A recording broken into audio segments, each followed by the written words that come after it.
but I've spoken with her on the national call. So I'm Norma. I'm here. Hi, Sabrina. I said to Christian, I did message you on that last national call in the chat, but the chat moved so quickly, I think you missed it. But I did say, hey, hi, good to see you on here. But anyways, so anybody who's new here, and I don't think there is, but this is the National Life Force Canada Education Think Tank. Life Force Canada is more than just education. Our mission is to protect our freedoms and rights. And we're a platform that's made up of Canadians from coast to coast who have volunteered their time and energy to create the Canadian Restoration Plan, which is an empowered future for all of us. So we work together and collaboratively as a nation. We work separately as provinces and individually as counties, but always with the same purpose of creating a restoration plan for a new earth. We have 9 pillars in Life Force Canada. Education is just one of them. And I say ultimately the education long-term is the most important pillar because everything else in life always comes back to how we educate and raise our. Sorry, I just like disappeared. You guys all, did I stay for you? No, okay, sorry, something happened there. I don't know what happened. So what I saw is that you just froze. Oh, okay, because you guys completely disappeared on me. You were like, yeah, AOL, gone.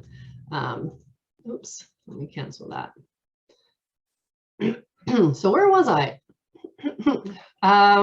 Education, very important. And we do plan to work with the other pillars as we create a new education model, because everything that we're doing in the pillars is something that we're going to want to teach our kids, right?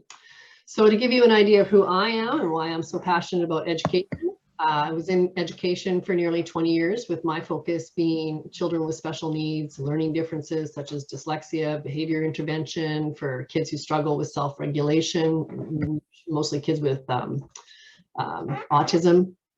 I'm also an Orton Gillingham therapeutic tutor, reading and spelling specialist. And I have my own company where I do professional development of educators, and I support parents in helping their kids learn to read, spell, print. I'm also the mom of 2 growing young men who both had learning challenges and struggled to be successful in the current school system. So I've seen and experienced the education system through eyes of both a mom and an educator. And for me, the lens wasn't always very good from either perspective.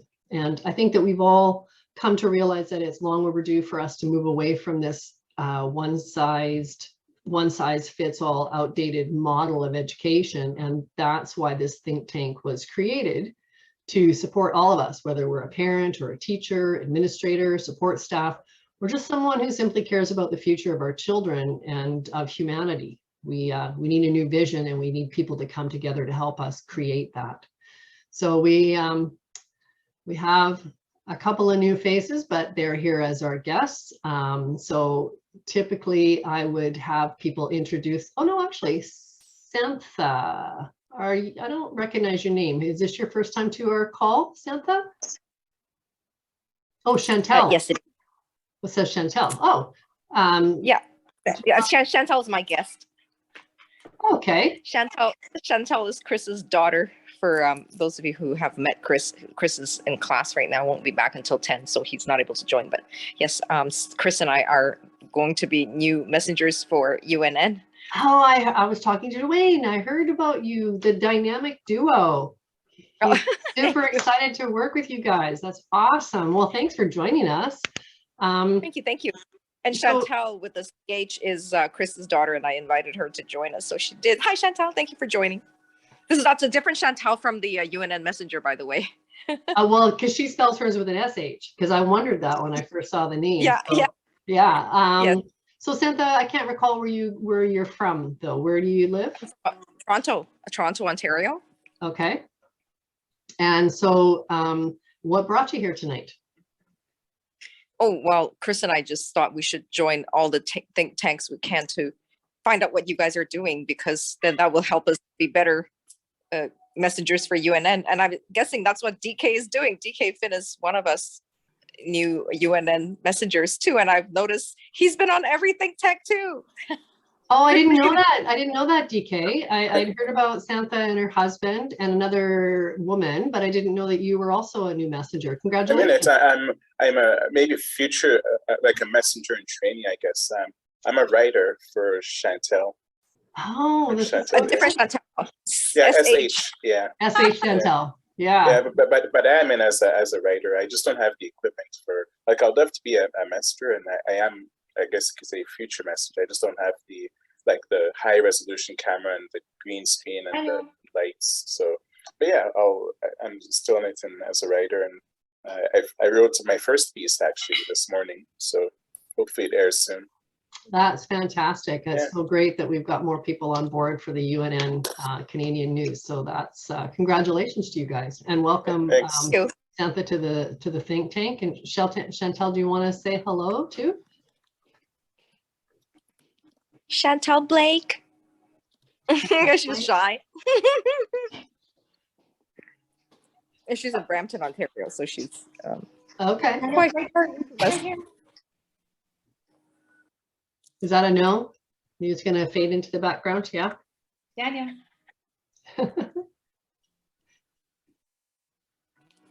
That's okay. Louise in Ontario. Louise, are you new tonight? It's so hard when I don't see a face because I'm a visual person. So I mean, no, this is my third time, Norma. Okay, that's what I thought. I thought so. Don't take offense, please. No, I won't. Okay. I don't talk much. That's probably why. Okay, well, you're welcome to talk. And I think that's it for new, except for the people that are going to do a presentation for us. So, yeah, and I'm super excited tonight to introduce our guest speakers with Christian, and I believe Sabrina is here as well from Freedom Teachers in Alberta. Freedom Teachers is a freedom network that was built to connect educators and parents and teachers around alternative education. So they support Alberta families with organizing pods and connecting parents to tutors and other like-minded families. Their model is built on the following core principles: building community, student development, fostering resilience, I love that, learning environment and safety, and empowering and educating parents and educators, because they've recognized that the educational landscape is changing dramatically and that information is power. So their vision is much the same as ours, as they are building their network to transfer power back into the hands of parents and support future generations. So thank you very much, Christian and Sabrina, for joining us tonight. I really do appreciate it. You're all set up to go ahead and share your screen if you need to. And I'll let you take over.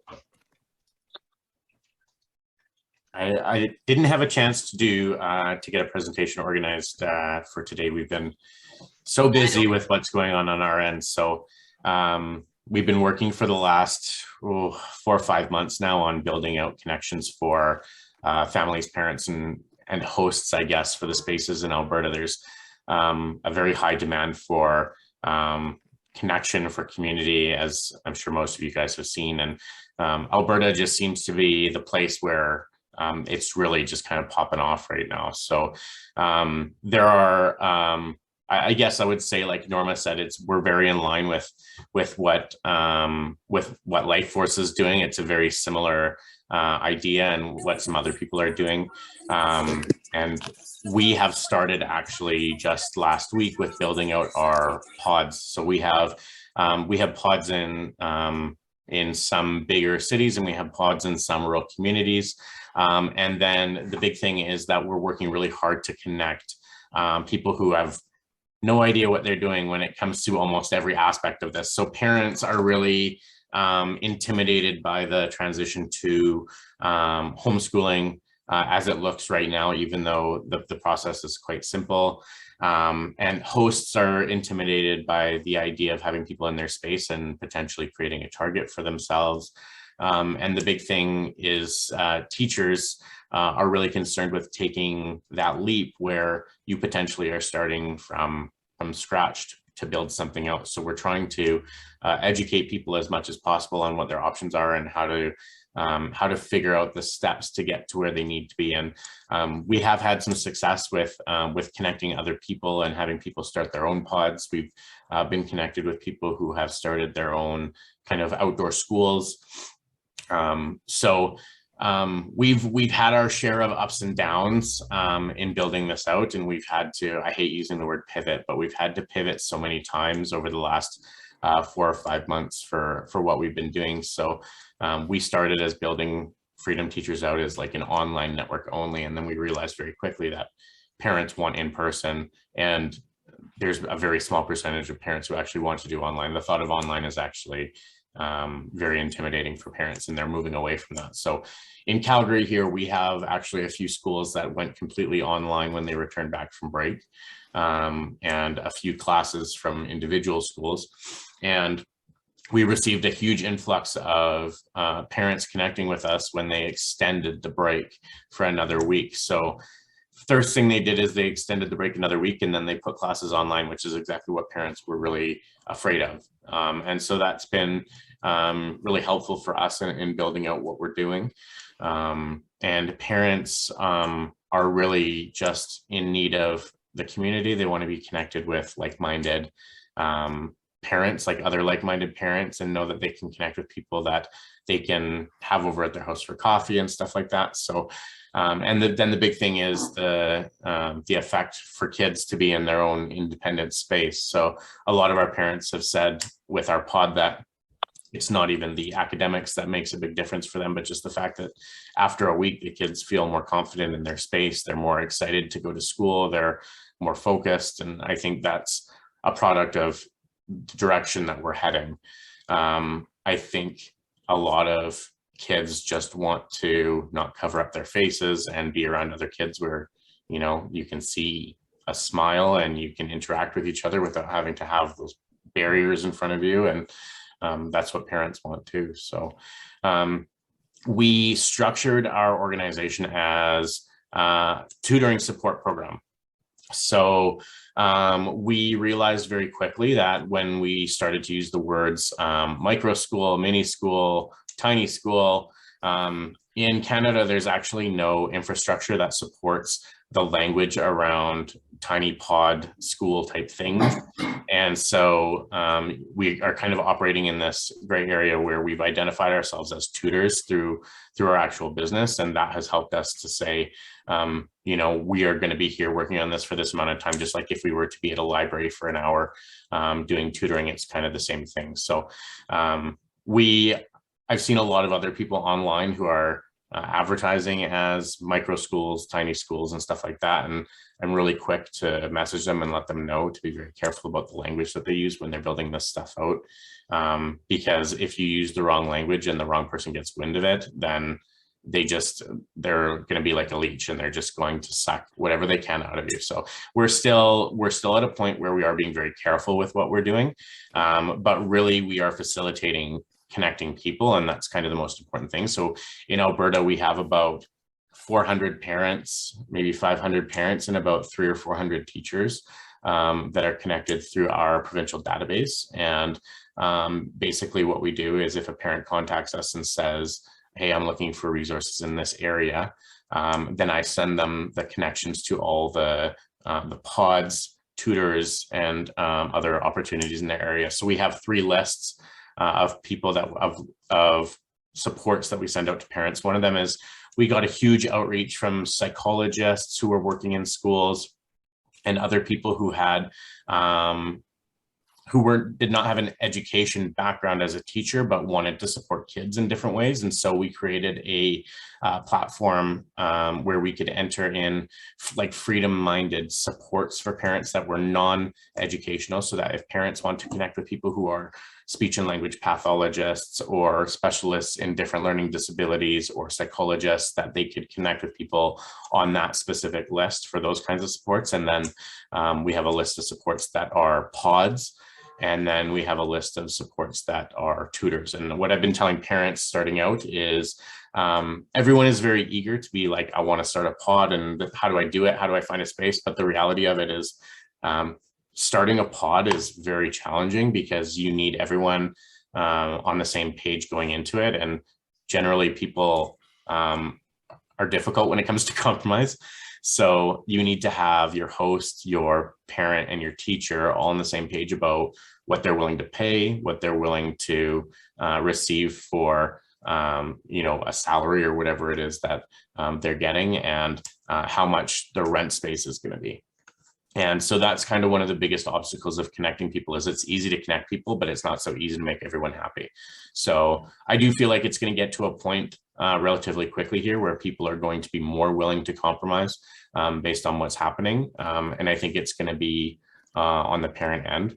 But we are connected with, cost is a big thing for parents, always has been a big thing for parents. And so we are working with a couple groups that are looking at their nonprofits, and they're looking at supporting Freedom Teachers, pods, and offsetting costs for parents. So that's a really big thing. And I think Norma and I talked about that as well. But the fact that like some parents can't afford anything, but they want their kids out of the system. And so we have to find a way to get parents out of the system where they feel supported, but that it's still feasible for teachers to take on that responsibility, maybe financially from a different aspect, or numbers can be a big thing. I know that in Sylvan Lake, they've got, I don't know if you guys know Sylvan Lake. Sylvan Lake's a rural community by Red Deer here in Alberta.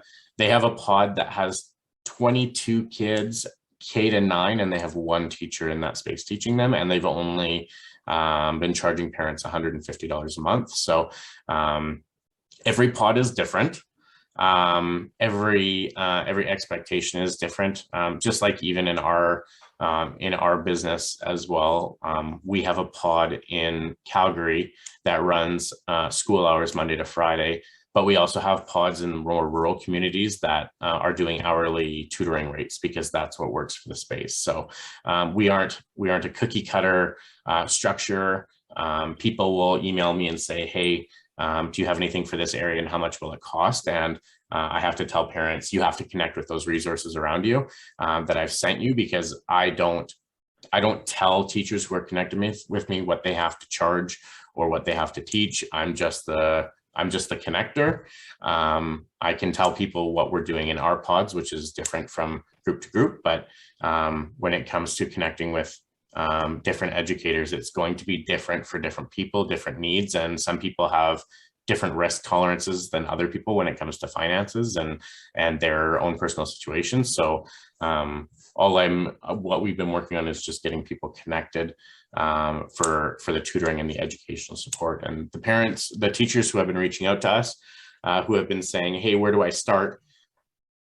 We always tell them to start with tutoring, especially if they're in an area that doesn't have a lot of supports already in it, because tutoring means that you can network with parents.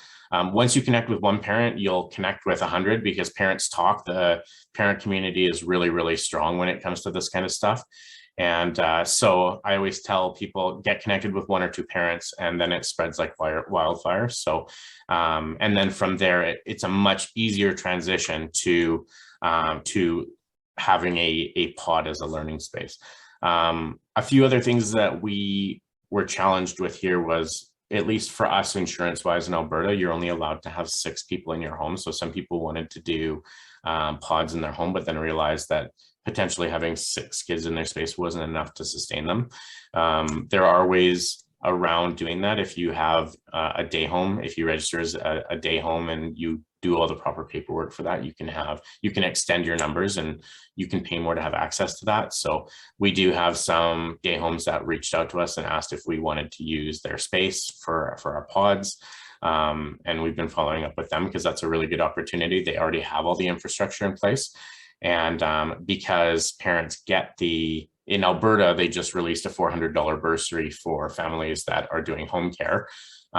They can use that towards their kind of like pod experience if it's a registered day home, which is really helpful for parents as well. Is it a day home? Is that like daycare, typically daycare, or I don't know what you mean. Yeah, a day home would be like before and after school care. Yeah. Oh. And we structured our pods around trying as much as we can to be cheaper than daycare, because we knew that as we were building this stuff out, that was kind of going to be something that parents were going to compare to. So we our prices, at least, we try to keep them under the average cost for daycare, but then we also know that we're supporting through the actual education aspect. So it's not somewhere your kids go and just sit and hang out and fill time, but they're actually kind of in their school, working on stuff, getting their supports and stuff like that they need one-on-one. We have 8 people in our pod right now, and it's been really amazing to see. We have K-4 in our pod, and we can support probably up to 40 kids in our space as we grow, which is really amazing. We had a church reach out to us and say that we could connect with them on a donation basis for using the space. So the biggest obstacle usually when it comes to building something out is space, because if you build out in an environment like a community center type space, they want a lot of money for their monthly rates. It's one of those things that you really have to dig to find the resources that you're looking for and the people, because there are people out there who are, for example, running their own businesses that would be willing to allow you to take a room. Our rural pods in some of the northern towns in Alberta are actually music schools who have, it was the owner of music schools who connected with us and said that they'd give us a space in there. But the hardest thing is finding people who see value in what you're doing and are willing to say, like, let's do free rent for the next however long and see how it goes, because everyone is struggling right now. But there are people out there who are willing to fight and support and know that what you're doing is enough for them to feel like they want to welcome you into that space because it's important work. So not everyone is very quick to speak about that stuff, because everyone is very concerned about sticking out, being the nail that sticks out and drawing attention. But there are definitely people out there. I know pods that are being run out of lawyer's office in the back room. So a lot of small businesses where people are just like, we'll give you this back room, you can operate out of it, and we'll kind of protect you in that way. And so that's really good. And I think that's where we're headed. That's where we're building is, it's really hard to say whether we're going to be building more underground or more publicly with this whole community of what we're doing. The government right now is pushing us to a point of where everything's going to be going underground very quickly, but also our goal is to be very public about what we're doing, because I'm connected with a ton of pods that are underground, cash only. Everything's very tight-lipped. I know that there's these pods going, but we don't want to be under the radar. We don't want to be kind of like black market. We want to be very public about what we're doing, because we want to show parents that this is a feasible, reasonable option, and that we're not breaking the law. We're not, we're just following the rules. We're just offering tutoring support, and it's okay. And I think as parents see the success in building these things out, they get more and more comfortable with having their kids in that space and knowing that they're going to be okay. And so we've been doing a lot of work with parents, with helping them get connected with homeschools, helping them with the process of building out their year-long plans, which are very easy to do. What it looks like when they have, like, how to access funding for homeschooling, which obviously can't be done right now, but there's also not a whole lot of homeschools that allow intake mid-year. So we're connected. I personally connected with a few homeschools that I wanted to be the go-tos, so that if parents wanted to transition to homeschooling, I can say, this is who you want to connect with. They are mid-school transition. They're free. This is how you access them. So we are trying to support parents a lot in that way, because the idea of homeschooling is very intimidating. And like we were talking before, there's kind of 2 types of homeschoolers, and some of the homeschooling parents are pretty intense. They want to protect their community. They don't want it to be a teacher-led program. They want homeschooling to be a very empowering parent thing. And so there are homeschooling communities that are very defensive of that. And then there's other homeschooling communities that are starting out, and I think they're going to be the ones that are the more dominant group as we move forward, is the ones who are trying to support each other through this process and get connected and help each other through the ins and outs of homeschooling and what that looks like with teacher support. There's people out there who still, the school boards might not think the teachers are a valuable asset right now, but the parents still do. And a lot of parents need that support and don't know how to access curriculum or how to build it in a meaningful way. And so there's still a lot of hope for teachers out there to be able to continue to do their jobs and support in the way that they have been wanting to do their whole lives. So that's been really good. There's a lot of parents that don't actually want to be in charge of teaching their kids. They just don't want them in public school anymore. Right? Yep. So did you find you had like more educators ready to roll or more parents that were ready to step away, or was it kind of an even thing? No, it wasn't even at all. So when we started out, like, things were happening with the school boards. They were starting to mandate masks and starting to talk about mandating vaccines and stuff like that. And so, like, initially we had like 3 times more teachers than parents when we started. And that was really hard because it got to a point where we were thinking, like, how many of these teachers are connecting with us and will not be able to be employed with us, or we won't be able to support. But then as we grew, the parent community grew faster because they started talking about the N95 mask, and the pod thing is growing quickly. The word and the extension of it outside of school is continuing to grow, and using that language is becoming very common now. So parents start to say, like, I can't do this anymore. The stories that I'm hearing from parents about what's happening in schools are absolutely mortifying. And it's enough for parents to say, I'm willing to take that risk and just see what happens. And if it doesn't work, then I can try something else. But like I said, it's everyone has their own risk tolerance. For example, my wife and I, when we started this, we both quit our jobs as teachers, and we started with 3 kids in our pod.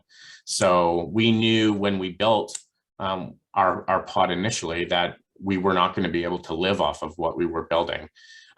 We just took a leap of faith, and we knew that if we were going to be developing something that was for the greater good, that people would be coming around to it eventually, and that parents will talk. So we started with 3, and we're already up to 11 in February.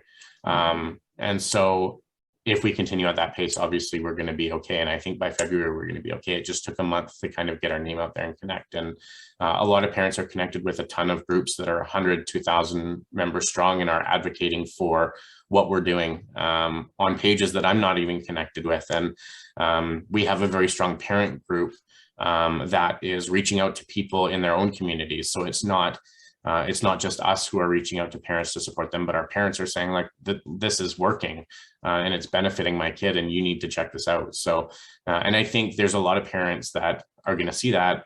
We kind of just describe it as like a proof of concept. Parents need to know that this is something that is going to work, that it's safe, and that it's not something that's going to be shut down in the first month because someone's not doing their job, right? So.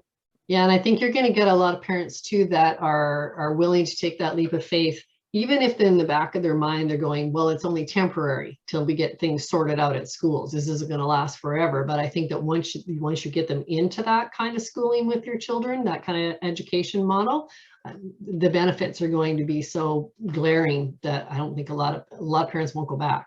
Yeah, I agree 100%. I feel like online is the bane of parents' existence. They hate it. And hate it. And even if they connect with a pod for a limited time while their child is kind of like in online and then go back to public school, that's fine. But I agree with you. I think, like, once parents get a taste of what's happening in these pods and these outdoor schools where people are building out community, it's really hard to ignore the positive impact in the community that you're building around that. The first time that you see a kindergarten kid hugging a grade 4 kid because they helped them with their math homework really melts your heart. And it's something that you don't get to see in the classroom because everything is so restricted. The kids get a 5-minute nutrition break. They're stuck with their own cohort of grades. They're, like, they are limited by, well, obviously even now more limited, but in the pods, you can be very flexible with what the kids need. Like, if the kids need 30 minutes to have a snack, then give them 30 minutes. If they need more time in the morning to cool down and regulate themselves before you start academics, you can do that. Like when you're in a classroom, you get kids that are way off the rails because they've just come in from gym, and you are basically missing an entire period because those kids are not coming back. You can't reel them in. Yeah. So you have a lot of control as a pod to be able to do what's best for the students in your space. And that's been, I think, really beneficial. The other thing is, I don't know if there's any teachers in here, but when you're in a school board as a teacher, you're constantly babysat, you're micromanaged, you don't get to make decisions for yourself. And even if you know that they're better decisions than what are being made, that's been pretty evident over the course of the last 2 years. But it's really empowering from an educator standpoint to connect and support people in this way, because you are your own boss in so many ways. And a lot of times in schools, the teachers aren't making the decisions. It's the head honchos in head office that haven't been in a classroom in 20 years and don't really know what's best for these kids. And so as teachers, when you're on the ground level, to be able to start making those decisions for yourself, knowing that they're going to be beneficial. The other thing that's really good for parents is, because we're such a range of kids, we have some students that are, at a grade level, for example, of grade 1, but they're doing grade 2 math.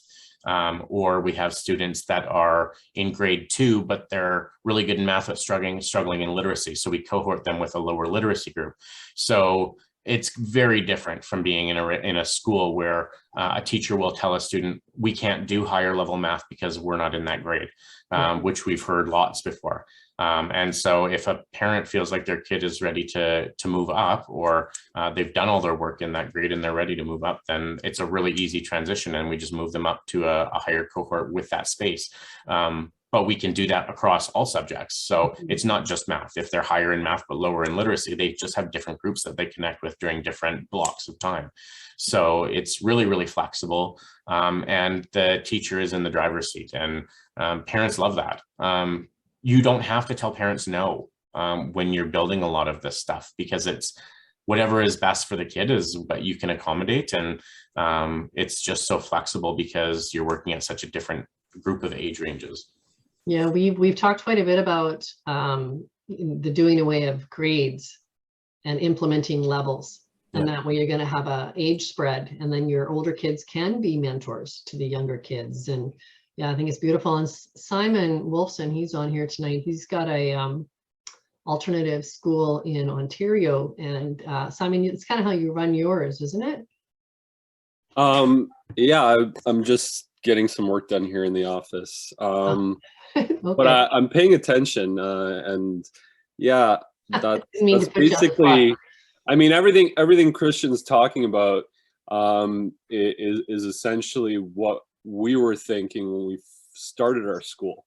Is like, how do we get kids to be able to interact with different kids of different ages and not keep them in their age cohorts? How do we free up their time? How do we customize the program to suit their needs? How do we focus on what's truly meaningful? And the nice thing about what Christian's doing is it's scalable, right? And you can grow into larger school community and develop your own programs. And yeah, I mean, it's awesome to hear that people are doing this type of stuff all over the place, all over the world. Yeah, for sure. I like too that Simon said, like, what's valuable. Parents want to know what's valuable, and like, as part of running something like this, you get to connect with parents and say, what do the parents want? What is important to them? And a lot of times parents are very much on the same page about what they want to see built out. And a lot of times, like for us, at least, what we do is we kind of keep very traditional for literacy and math. We do a lot of targeted literacy and then traditional math. And then when we get into the science and the social studies, we do big group research projects, we do big group science projects. And so anytime we're doing that kind of work, it's always as a big group. And so, for example, like this week, we were working on an animal project. Well, you know, talking about animals and adaptations is kind of like a 3-4 concept, but we have kids from the younger grades who are also being exposed to that. And so the 3-4 kids who have maybe had some exposure to that already, they can be experts in that topic and be able to share that information and their excitement with that topic or with whatever animal they've chose in a different way. And so, you know, one week we might be doing a project that's based on a grade 3-4 curriculum general idea, and the next week we might be doing something that's you know, a 1-2 concept, and we keep it very broad so that it's accessible for all parents in different age ranges. And a lot of times when it comes to things like identity, for example, or community, every grade level talks about identity and community in social studies, no matter what grade you're doing, at least in Alberta. So you know, you can build projects around those things and then kind of like add in the different things from different grade levels to make them accessible to the different grade levels and what's important to them. So that's really good as well. But parents definitely, from my experience, they want more general science and social studies stuff. They want the traditional math and literacy because those are such foundational skills, but they don't want a lot of the frou-frou stuff that the boards have been pushing on parents and kids through the social studies and science curriculum. So it's really easy to build out those things in a way that are accessible to everyone.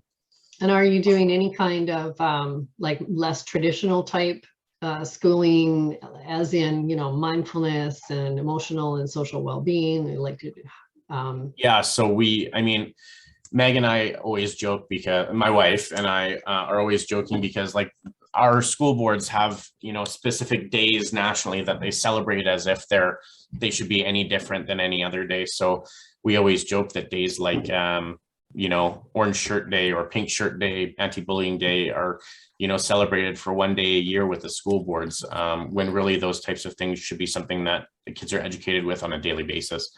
And it says a lot when you have to dedicate a day to acknowledging something, because to me, that means you're not doing it enough in the classroom on a daily basis. And so we focus a lot on building especially a really strong sense of community for our kids, and focusing a lot on that mindfulness and what it's like to interact with people in a positive way in a community, how to contribute to relationships, to positive relationships in different ways. And the kids are very receptive to these things. I think a lot of times in a classroom, it's very challenging to regulate 30 to 40 kids. And in our space, in a pod space, a small space, you might have a student come in for the first time who is a little bit goofy, but when they see the standards that have been set by the other kids and the other teachers, they very quickly regulate themselves to fit into what the kids are building in that same space. So sometimes people say like one bad apple can spoil the bunch, but when it comes to pods and building that sense of community, oftentimes the kids in that pod dictate to the new kids what the standard of care and community is in that space. And we don't actually have to do that a lot of times when new kids come in, because our kids feel very strongly about the sense of community and what they've built. And so they don't want someone to come in and jeopardize that. So they're very vocal about making sure that the new kids that come in know the expectations in the space and know what happens when they kind of break the rules and stuff like that. So it's very student-led in that way, because those foundations have been built out and the kids are 100% invested in what is being built and that environment that's being created. Well, we always say when you expect the best in kids, the best is what shows up, right? So I've always, when I've worked with kids, even like kids that are low functioning, my expectations are always high, and they always meet me. They always meet me where so, you know, kids will only do as much as you expect from them. And so that's great. Does anyone have any questions for Christian? Yes, me. Anna Maria, I just saw your hand up. Hi. Hi.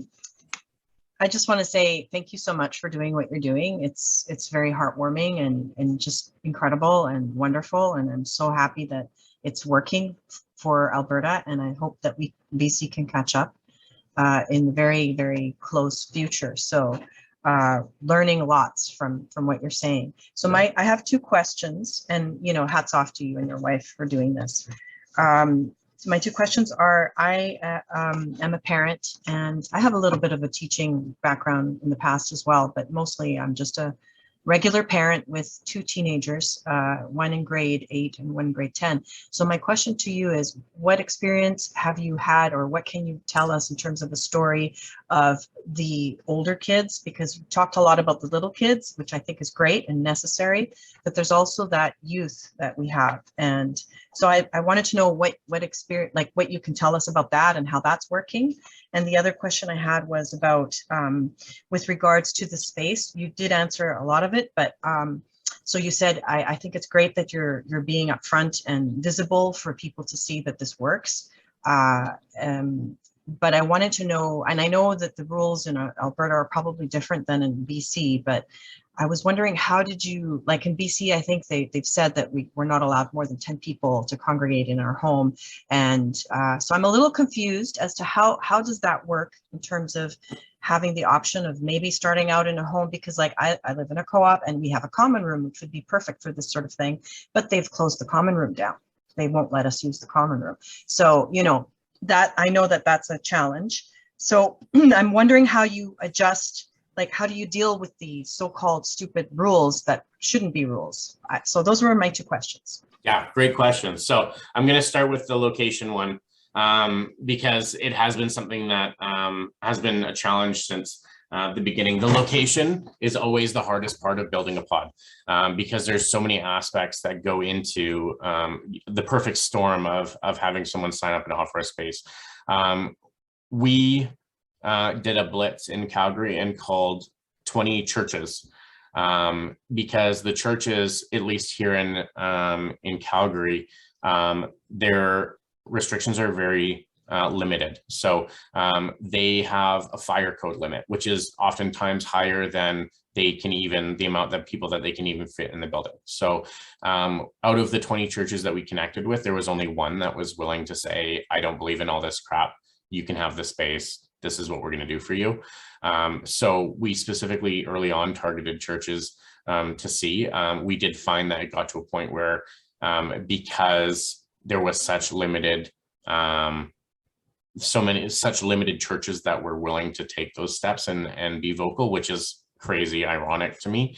But because of that, we started targeting rural communities. So people with acreages is something that we've just started to do. So if you're on our Facebook group, there was recently a poll that was released talking to parents about how we were trying to build out our future and what we were doing. And so we had parents fill out a poll as to what kind of dwelling they lived in.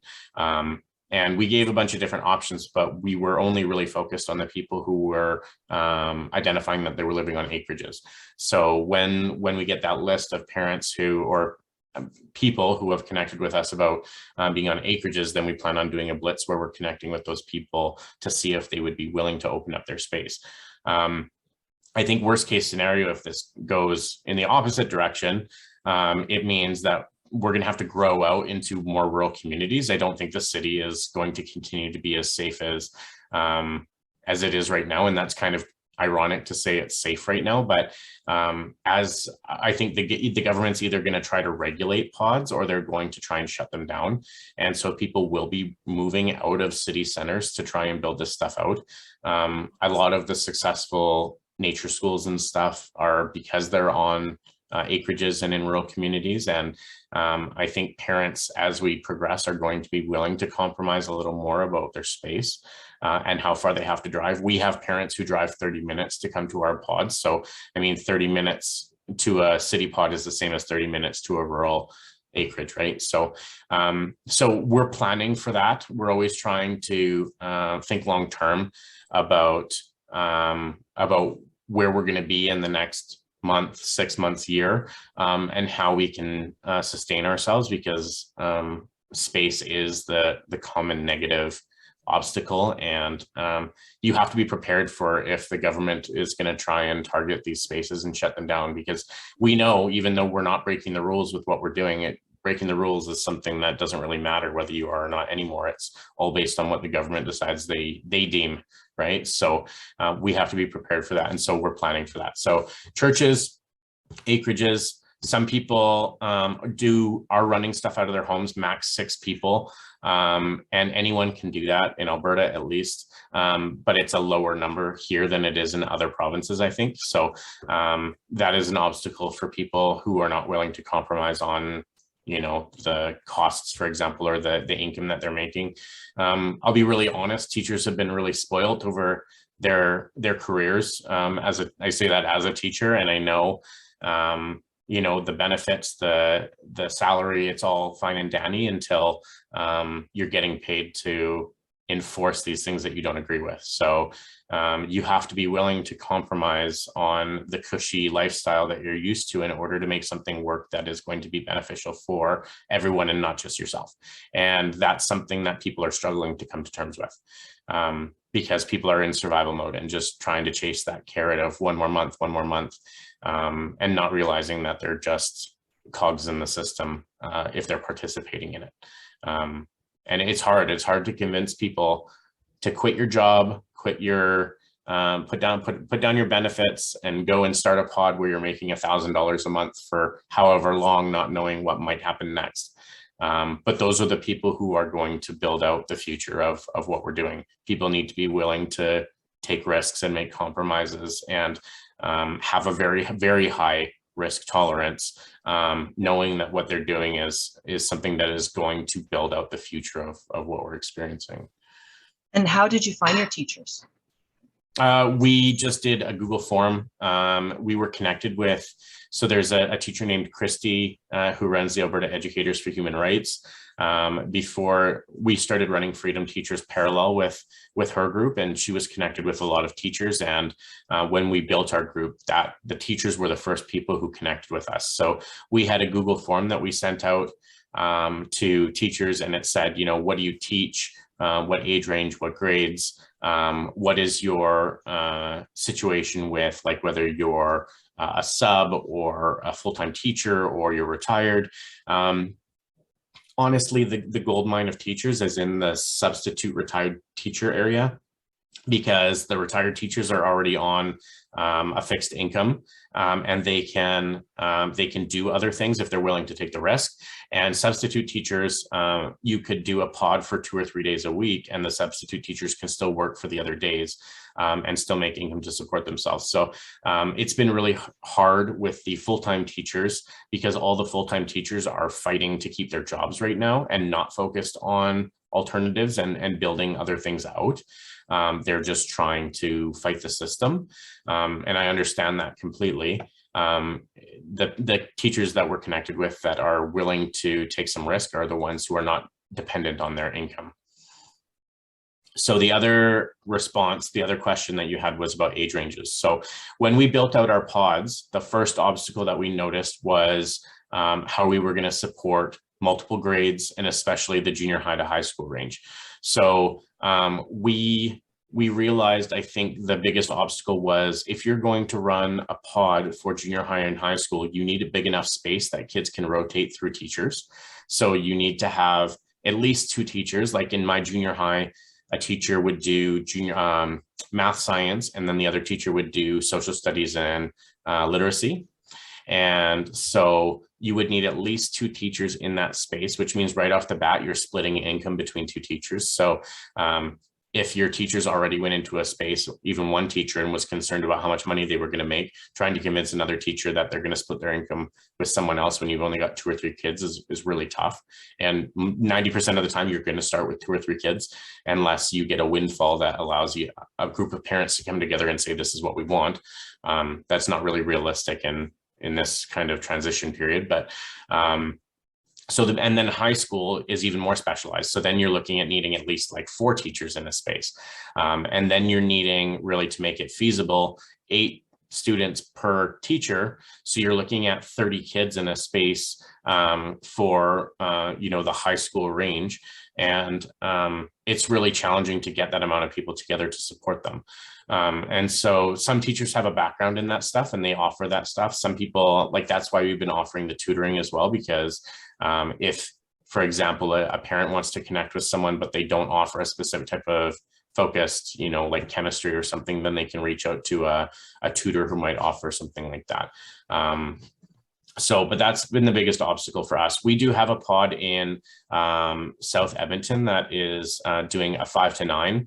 And that's mostly because the teachers who are running that are also doing like blacksmithing and leatherworking and like really hands-on stuff. So they have a location in the city that they do academics during the winter, and then during the spring and summer, they'll be transitioning to being out on an acreage and doing like a lot of the hands-on stuff. And so one big perk to the older kids is that you can do a lot of that older stuff with them.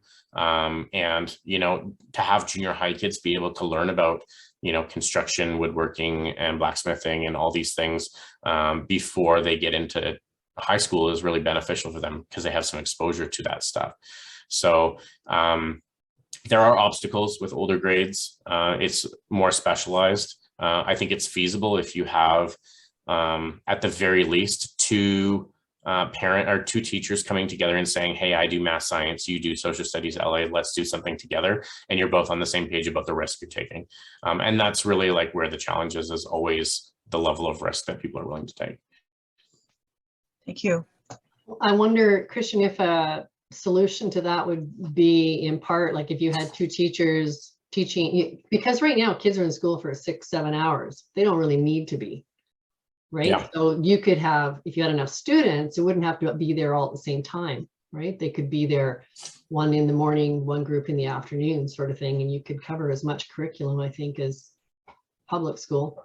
Yeah, and that's something like for parents too, or hosts of spaces, like if someone's offering their home, you can do 3 hours in the morning and 3 hours in the evening, and instead of having 6 kids, you're having 12, right? So people have to find workarounds for what they're doing and try to make the system work for them, which is hard because people have been beaten down so long. But if you are strategic about how you're accessing resources and how you're building stuff out, then opportunities do come from building this stuff out, and very valuable relationships are built. I always make a joke that the people I'm connecting with through what I'm doing, I meet them once or twice and I know them better than I know someone who I've known for a decade. It's just this experience, this whole environment transcends time in a way where you are building lifelong relationships with people you've known for a month. And you realize that those relationships that you've had for 10 and 20 years are not as strong as you thought they were, because at the core value level, they're so different. So it's really amazing to be connecting with people on a different level and building relationships that really transcend time. Well, and you know, you're working towards a common purpose that's like so important. Yeah. DK, you have a hand up?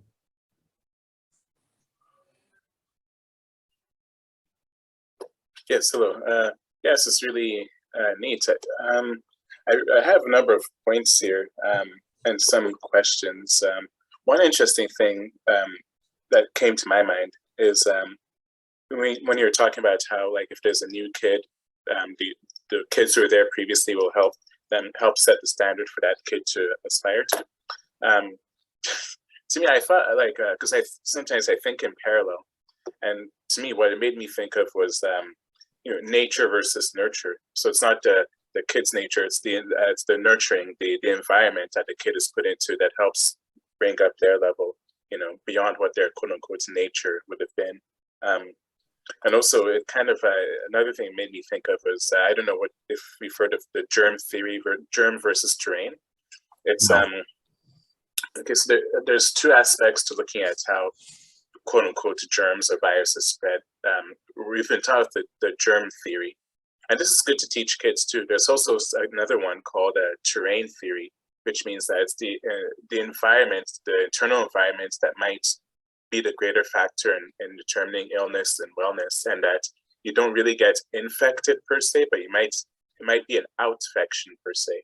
Anyway, I don't want to get too much into that. So there's two competing theories there, and what you said made me think, well, hey, that's more like terrain theory, because the other kids are the setting up the terrain, and it doesn't matter if the one you said, like one bad apple or one something to the effect of one bad.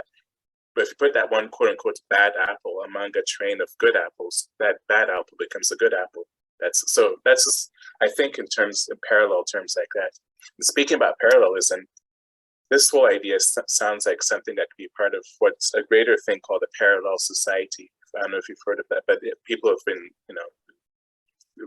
what's been going on, people have been thinking, hey, we should really set up, parallel societies, and this looks like it's part of that. I like some of this new language, like tiny school. One thing I was wondering about is maybe there's a way to get around some of these government restrictions. I'm learning about something called common law or natural law, and in there, I don't know if you've looked at it. I'm not giving legal advice, but if you want to try the private pathway, you can say maybe your private school, your private enterprise, or private business. That might help you. I'm not a lawyer, so you'd have to see a lawyer. And maybe not a regular type of lawyer, but like someone who knows common law. But anyway, that's just the idea I thought of. Let's see. I can actually answer that because we're moving in this direction as we speak. And so something that we've looked into is, maybe Simon can speak to this too, but at least in Alberta, private schools still have to follow government regulations. But if you register as a charter school, you don't. So, and it's very easy to start a charter school. So you basically need like 3 families, 7 kids, and a space, and you can start your own charter school. And charter schools have been started with less. And so I do really feel like what you're speaking to about the parallel society thing is the direction we're heading. And so trying to find a way that's sustainable and feasible for the long term is going to be transitioning into a brick and mortar system where you are recognized, but the government can't control you. And there are ways to do that. I think we just need to look deeper into what that looks like. Okay, yeah. I know, so when you mentioned brick and mortar, people should start considering, because, and you also mentioned maybe people might have to move away from the suburbs, or sorry, away from the urban area and into the small rural area. So yeah, people should consider this, what you're talking about, the pods, when, buying a new house. Like just think, just think of the structures that close to maybe a farm or a garden. Do they have enough rooms? Is it easily accessible from other key areas?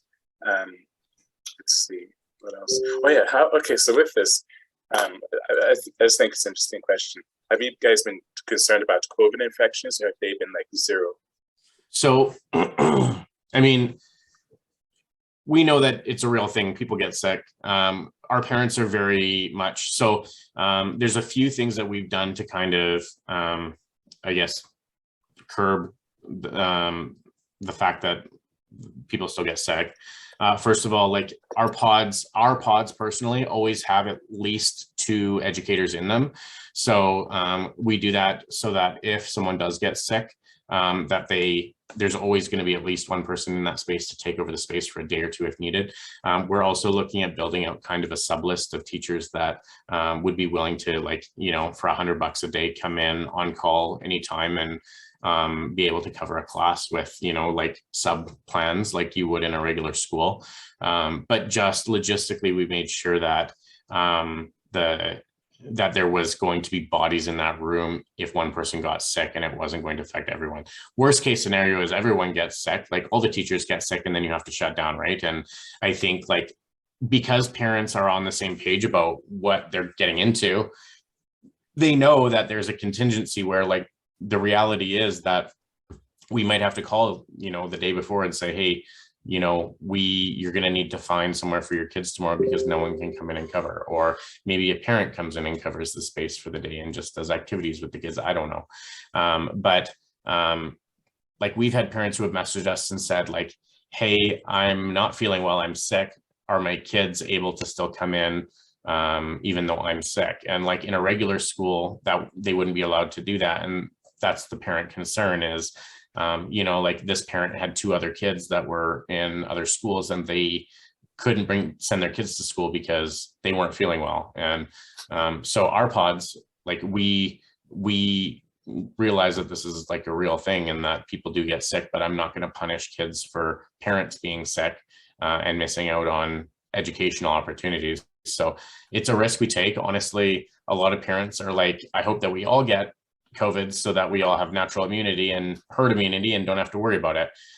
So a lot of parents are on the same page about the risk that they're taking as well, and know that you know, they have to be flexible with what's happening as well. We can't overpromise anything, and we can't say that things aren't going to happen. So we just kind of make it really clear to parents that you know, this is worst case scenario. This is what will happen if someone gets sick. Don't send your kids to school if they are sick, because you wouldn't do that even if it wasn't COVID. So, you know, but parents can use their own discretion to decide what is best for them and their kids, right?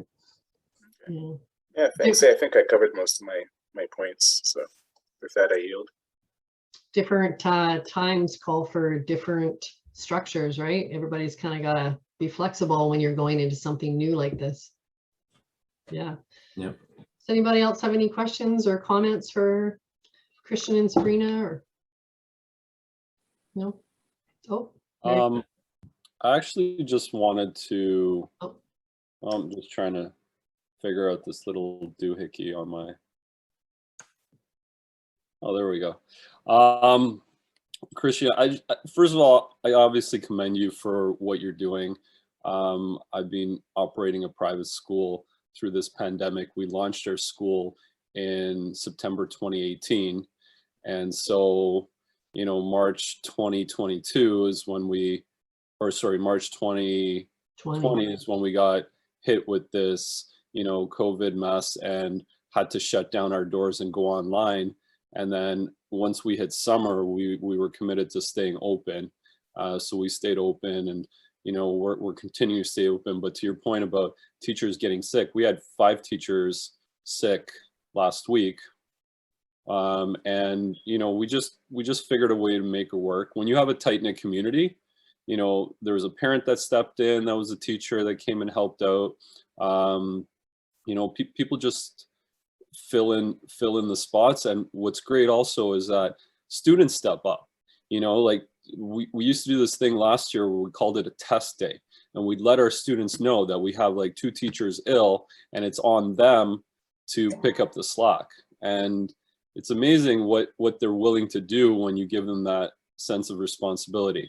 But then also thinking about things moving forward, and also what DK said about kind of this breakaway society. That's exactly what's happening. There are groups of people that are realizing that, you know, we can't count on these centralized systems anymore. It's more than just finding a pod for your kid. It's about how do we create living conditions for ourselves and our children that will help them thrive and push humanity forward. And it's trying to make the old system outdated. And I feel like it's a ticking time bomb. It's only a matter of time before it falls apart. It's not sustainable in itself. It's like a tumor eating itself, right? That's what you see happening, right? Eventually a tumor eats its host and dies off. Well, the system right now is like a tumor. It just keeps consuming. And so we have to break away. We don't have a choice. So you're laying the groundwork. Everybody, you know, who's here and, you know, all around the world that's a part of what, you know, we call the freedom movement, they're all laying the groundwork for this new, I guess, society. And it starts with us, you know, taking the responsibility. Like, people are in power. You can call them evil if you like, opportunists. But ultimately, you know, we got lazy. And as people, we kind of just let things slide and just got too comfortable and took so many things for granted and contributed to a lot of the problems and supported these companies. And now we're waking up to the reality that they were never working on our interests to begin with. And so we have to, you know, pull up our pants and start getting at it, like getting to work and setting an example for our children, because they don't care what we say. They only care about what we do. Right? So it's happening, right? You can almost close your eyes and envision what the world would be like in 2, 3, 4, 5 years. By 2030, we have our own agenda. and it's not stuck in a cardboard box with Googles on our faces, owning nothing and being happy. So yeah, I love what you're doing, and if you need any support or help, I'm happy to connect at any time. Thanks, that's awesome. Yeah, I think what's really amazing about what we're doing is that, like, I'm not the only person doing this. It's happening everywhere. And I came to the realization really early on, because a lot of people were trying to say, like, how do we get everyone under one umbrella and connected? And I realized early on that it's not about getting everyone under one umbrella, because everyone is building this out in different ways. Everyone is building according to the needs of their community and their province. And it's okay that there's 10 people building out kind of this same idea across the country. What's important is that those 10 people are all connected to be able to help and support each other. And parents are going to gravitate to what they find value in, and parents need choice. So having one umbrella is kind of counterintuitive to what we're trying to build. We want parents to have choice. And I mean, the economist in me says that competition is healthy, and it's okay for people to be competing, because that's the only way progress is going to be made. Yeah, that's how we innovate the fastest. Yeah, that's good. We have an organization here in BC. I want to say they're Freedom Teachers too, but that's not quite right. And she's in the works of doing exactly what you guys are doing, is like putting together the pods with the parents and helping them find space. But I know they've run into a few hiccups as well. Well, space is always going to be the big challenge, right? But the more this movement grows, the more support we'll have. You know, I was in a position 3 years ago where if I wanted to open a larger school or a larger location, I wasn't in that position because the business wasn't there and I didn't make enough connections. But now, I mean, I have no issue with getting, let's say, the financial end of it worked out. It's just a matter of finding the locations that are appropriate. And, you know, you got to analyze the risk a little bit. We also want to get a little stronger where we are, but those people with money, like there's so many people out there that have the money that want to support these good causes.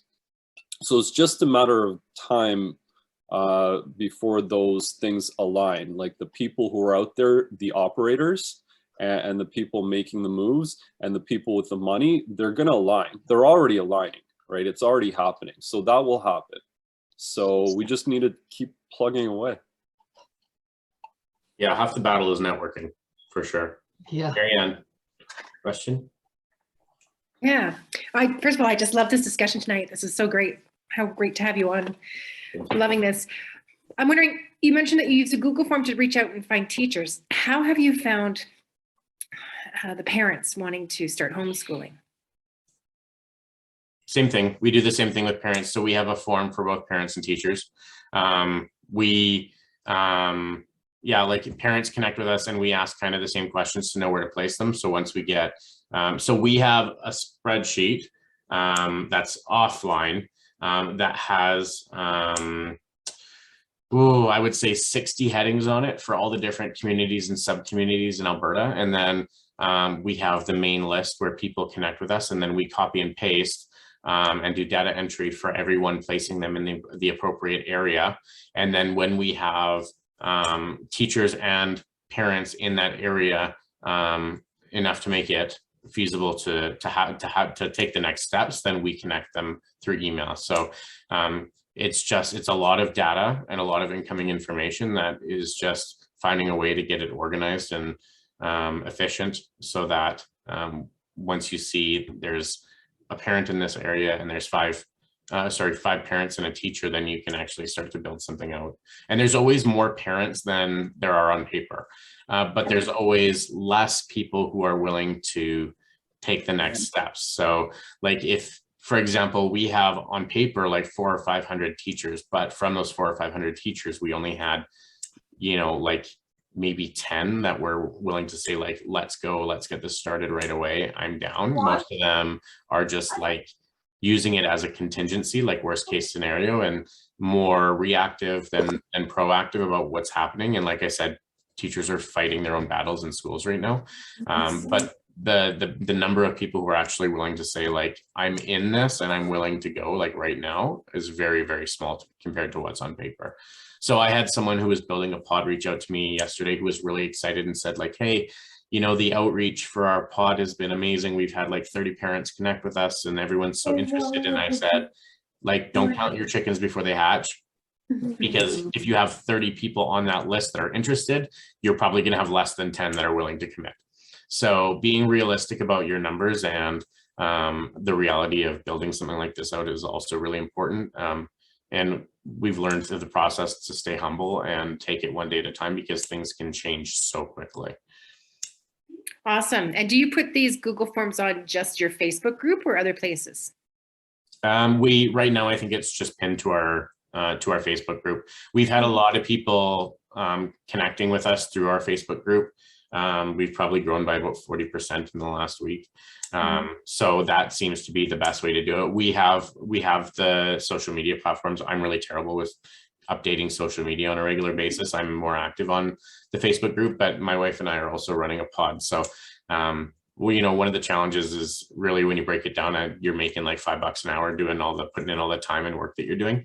But I think the most important thing is, as long as you can sustain yourself, then the time and the balance will come. And the first couple of weeks is really crazy. The first month might be really crazy, but eventually it does start to balance itself out a little bit. Thank you. With that, I yield. Yeah, that's great. That's very inspiring. Yeah, I think what you're doing is wonderful. You and I had the opportunity to talk before, so I'm thrilled with what you're doing, and I'm hoping that once we do get the education portal, the bugs worked out, which are being worked on right now, that you'll make a post submission and let people know, because it is for the whole nation, right? So to help you grow. Yes, Marianne? Oh, hang on, your thing's on. I always do this at least once every just to add to that, I didn't mean to cut you off there. I'd love to do an article and put it in our blog post. I made some notes while we were talking, so I was wondering if I could draft up an article and run it past you and see if you'd be okay to post that on our blog as well, to help people know.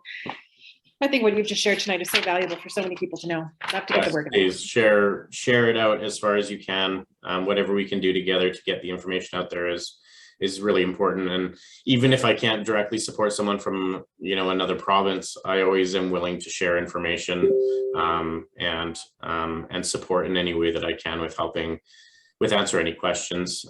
It is difficult when it's, you know, province to province, because things are so different sometimes, but I do know that we've experienced a lot of obstacles and challenges that other people haven't gotten to yet. And I know that when people reach those obstacles or experience those things, they are going to need to know what to do next and where to go next. So I'm happy to share our experiences and next steps for anyone who reaches out and asks. And sometimes it's who you know too, right? You can direct them to somebody else as well. So I have a few people on the list of articles that I want to write up. So it might not be right away, but I'll get to it as soon as I can. Okay. Great. Well, thank you again, Christian, and we really appreciate you coming in and telling us all about what you're doing and sharing all that information that so many people are going to find valuable.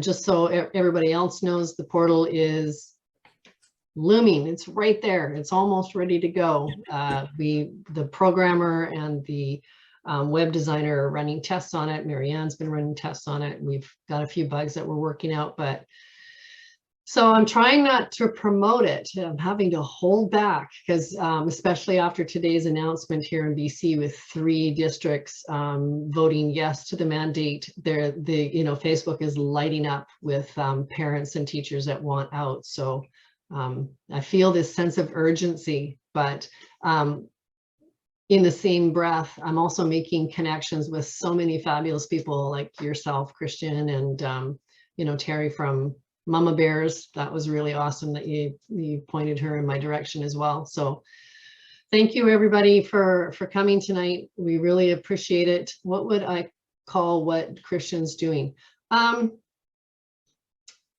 Tiny school. Try to avoid using anything with trigger words like school or You know, like it's hard.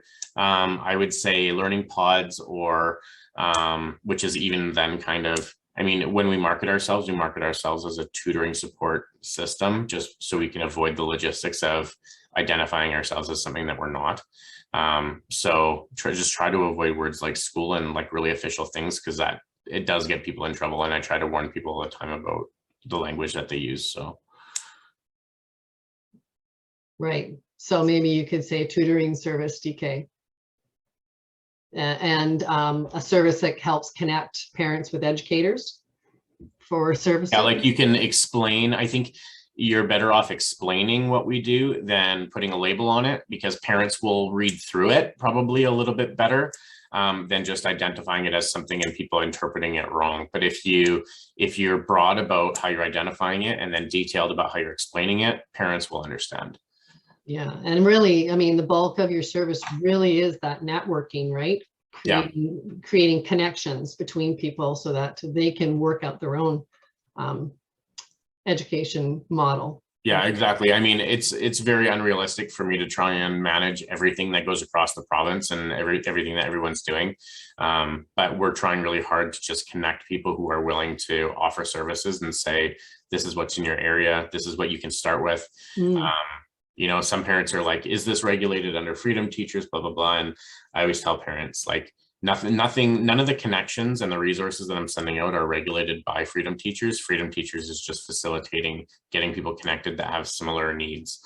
So we have our own, the business side of what we do is we have our pods and we have our parents that we're connected with. And then the community side is the getting people connected through social media and stuff.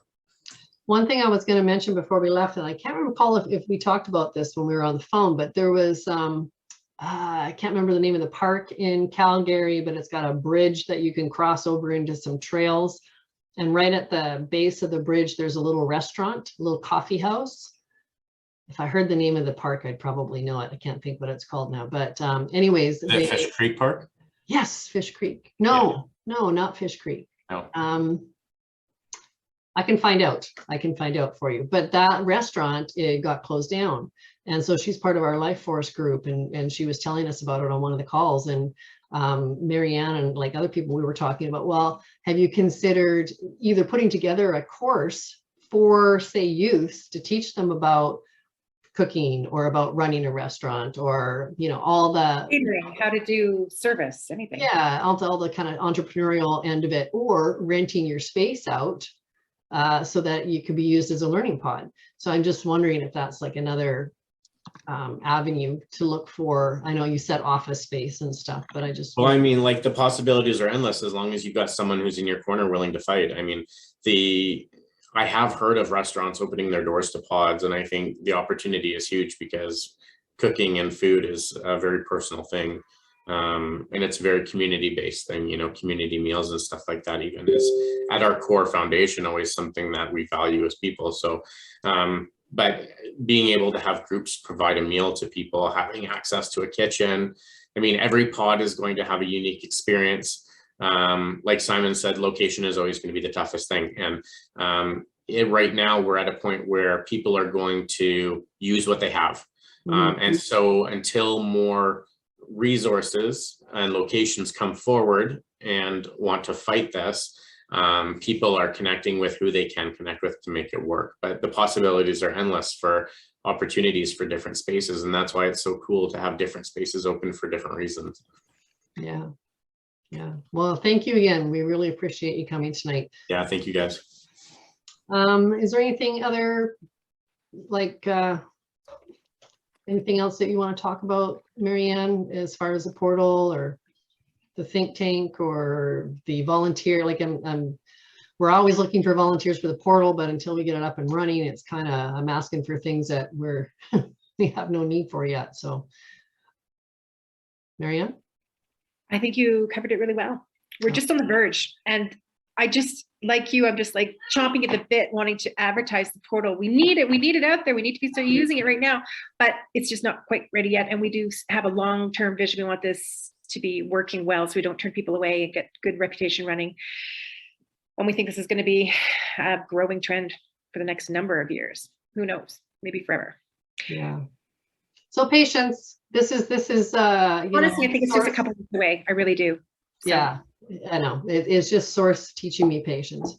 And All I've got right, this you guys. list of ways to reach out and things I need to do anyway. So, okay. Well, sorry, what was that last part, Marianne? Pardon me? I have a huge list of things that I want to do to get things ready and to set things up and newsletters and everything going. So in a way, it's okay. Okay, well, we'll talk about that tomorrow. And thank you everyone for coming again tonight. It really means so much to me that you guys come back every week and that we're all sharing our ideas and expressing our worries and our concerns and looking for solutions and you know, connecting with the most amazing people doing the most amazing things for our kids and for our teachers and parents. And you know, big hats off to you, Christian, and your wife and the rest of your organization, what you're doing. And maybe, who knows, maybe you'll spread across a couple provinces, who knows? All right, you guys, thanks again. We will see you next week. If I don't, have a great week. Thank you. If I don't have your email address, Santha, Chris and Santha and whomever else, please feel free to put it in the chat and I can add you to the email list and then you'll know, hi Chris, then you'll know what's coming up every week. And if you wanted to drop back in and say hi and see what we're talking about. Yes, we would love to. Thank you. Yeah, it was really nice that you came tonight. It was nice to meet you. It's so funny. I was just talking to Dwayne about you guys on Friday. He was super stoked. He's so happy to have you guys on board. He said that you do comedy routines as well. So, you know, Yes. maybe we'll have you guys as guest speakers one night. All right, you guys, have a really great week. Thank you. Thank you, everybody. Thank Good you. night. Good night. Good night.